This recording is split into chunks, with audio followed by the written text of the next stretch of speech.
on Vomit's rainbow. But with gum printing, as with any other non-political mistake, if you dislike how you've begun, keep right on doing it. And so I now introduced my printing frame into the delightfully ardent Sacramento summer sunshine for something like 3 minutes, until the places left entirely transparent to light, such as Varea's forehead, had darkened to the degree proven appropriate by experience. It is all too easy to under- or overexpose a thin negative such as this. Bulletproof silver gelatin negatives developed at high contrast make for a more forgiving printing session. Returning to my windowless citadel, I unlocked and removed the incipient gum print, which now bore what is called a printing out image. Various humidity, temperature, and pigment-based chemical treacheries render the printing out image of a gum print far less helpful in indication of exposure than that of a cyanotype or a sheet of the slow old silver chloride photo paper, which, by no coincidence, is referred to as printing out paper. That being said, the absence of a printing out image signifies underexposure, which can be cured either by more time in the sun or else through overprinting, while an image which has darkened into murky uniformity provides an excellent snack for the nearest hungry garbage can. The printing out image of Varea was now a solid but by no means overwhelming negative of the negative, so I had not yet ruined it. Hastening into my homey darkness, I floated my experiment face down in successive trays of water, 003, until a good half hour had passed. I had most of that time to myself, so I carried other printing frames into the sun, and maybe accomplished a business call, a shot of tequila, or a mite of research into the speeches of Richard M. Nixon, until pretty soon I had all the trays occupied and felt like an utter big shot even without Kissinger to help me.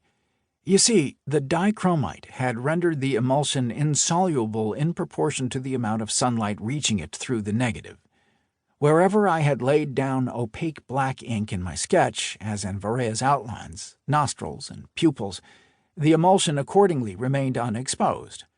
Hence, as ordinary, undichromated gum arabic will, it dissolved away, restoring the paper to its original whiteness. But where I had left the vellum in transparent virginity, as when representing Varea's forehead, the dichromite hardened almost completely, retaining more black pigment there than in any other part.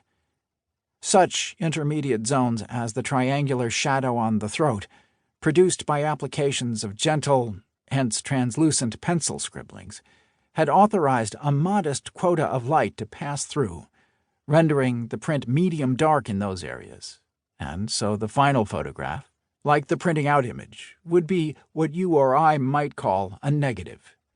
Wise old hyposulfate drinkers know that every photograph is a negative, and that the negative of a negative is a positive. A gum print's first state often lacks sufficient contrast, which can best be gained through repeated printings. I promise to sing you no sad songs about the registration errors I used to make. For an example of a first printing, see number 010, whose making followed much the same steps as for Varea's image, except that the mosquitoes in the latter location proffered malaria instead of dengue fever. That Thai bar girl with the niche of liquor shelves behind her remains ghost-like, barely distinct from the medium-grade darkness which less defines than imprisons and conceals her. What to do? Why, just as in any other love affair, one keeps coating, exposing, and dissolving over and over until shadows, midtones, and highlights build up enough. By the way, both images mentioned in this paragraph belong to the category called photogenic drawings. Now, what makes a negative negative-ish is precisely the reversal of tones: black moons, white coal, milk-white tree silhouettes against a cloudless black daylight sky. As a photographer and a printmaker, I try to carry out my so-called artistic process as lazily as possible, pitying the poor woodcarver condemned to carve away every last inch but for his outlines. Why not avoid that work?